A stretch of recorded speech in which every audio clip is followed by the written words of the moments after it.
Well, hello again, and welcome back to Frugal Friday with Moni. We are going to go into a few of the aspects, virtues of the Proverbs 31 woman. Remember, charm is deceitful and beauty is vain, but a woman who fears the Lord, she shall be praised. Come on in. Let's have a cup of tea or coffee, whatever you like, a bit of hospitality, and we can look at a few of the virtues that we had looked at earlier this week on Mondays with Moni, where we're going through Proverbs 31. One of the virtues was diligence. The Proverbs 31 woman was completely diligent and always busy. Not busy like a duck running around in circles, but accomplishing things that help her family. One of the examples that I received from one of the ladies in the study, her name is Judy. She sent in some pictures of hers of the animals that she cares for their family. It's really nice to see all of the things that she is taking care of there for her family. And then she's also got pictures of the things that she has done. Looks like she's done some canning and some baking and some candy making and made some items. All these hand things. We haven't gotten to that portion of it, but the Proverbs 31 woman works diligently and she works willingly with her hands. She keeps herself busy. She's not busy with gossip. She's busy taking care of her family so that they have clothing when the weather turns bad. We have weather coming. We've already had some major weather, and lots of people are suffering. If we can keep our hands busy making something, hats or scarves or gloves, anything, blankets, and take it to one of the units that are passing out items like that or heaters. But as a Proverbs 31 woman, we see well to the ways of our household, and then we also reach out to our neighbors as well. So, Judy, thank you so much for sharing those beautiful pictures of your animals, of your livestock, and the things that you do with your hands. I can see that your family has got to be very blessed by your hard work. And here is a picture of myself. Speaking of hard work, I had promised to share this with some of you. This is what I looked like about a year ago. And then I put on a slide there and all the hard work that it took to get to this point. Really started back in 2000. And you can see there was a point where I was at my heaviest and it was really bad, really bad. But it was things that I had no idea about my thyroid, and that was the main thing. And then a lot of the food items that we got from the store, I realized were just stocked full of poisons, high fructose corn syrup. And this was back in 2000 when I was reading labels, before reading labels was a thing. That's when I found out in Germany. I was only able to get organic foods, and my all my issues, hives head to foot, and weight gain was coming down. And well, when I came back and started eating the same type things here, uh, I started getting sick again. So that was a big eye opener. Once the thyroid came out and we settled that with medicines, my weight kind of stabilized. But then, you know, things happen like COVID and cancer. And here I am with, well, I wasn't going to show you when I lost all of my hair, was I? No, no, no. But here I am with a wig, and the kids enjoyed having that.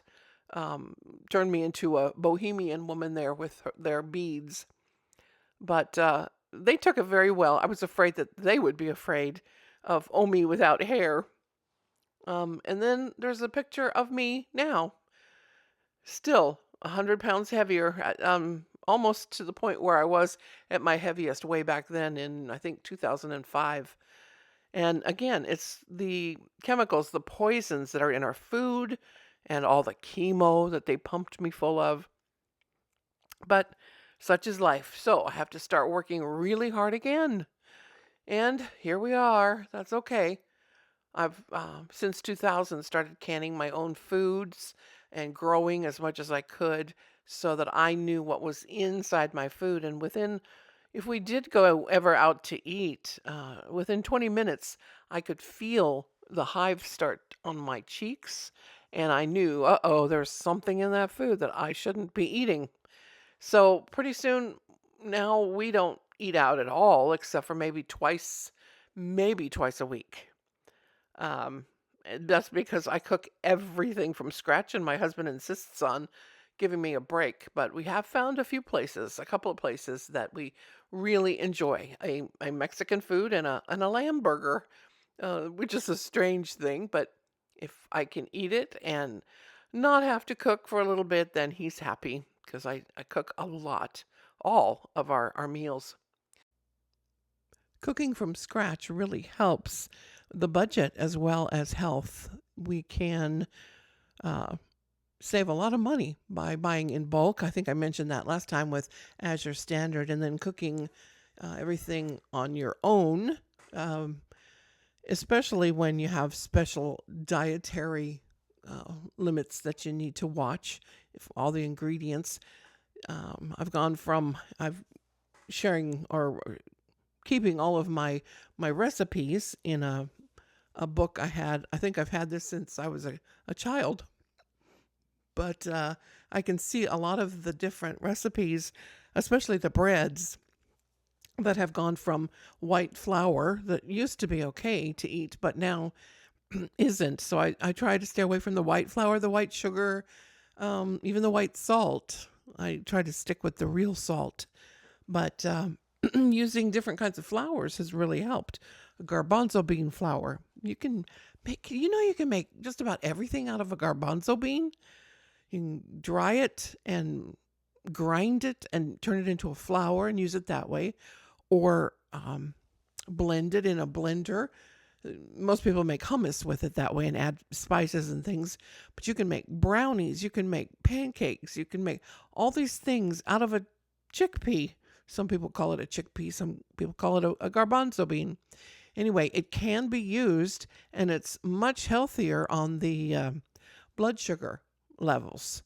Although it is higher in oxalate levels, so if you have to watch out for that, like I do, then that could aggravate gout in some people. I don't have that problem, but oxalates will do that if you look into it. And if you do look into it, don't back off on all the oxalates at once. I did that without knowing that you're not supposed to take it all out of your diet at once, because then you go into an oxalate dumping, and that's pretty painful. You don't want to go there.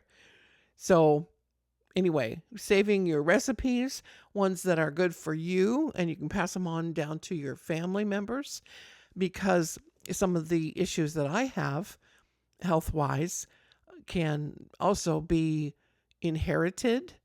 And if you do that for your family, you'll be setting them a little farther ahead when they're young, so that they don't have to go through some of the things that you did. Although it's just our atmosphere, our food system, everything has changed. So who knows what it's going to be like when our children and our grandchildren are grown. Well, my children are grown, but grandchildren, oh, wow.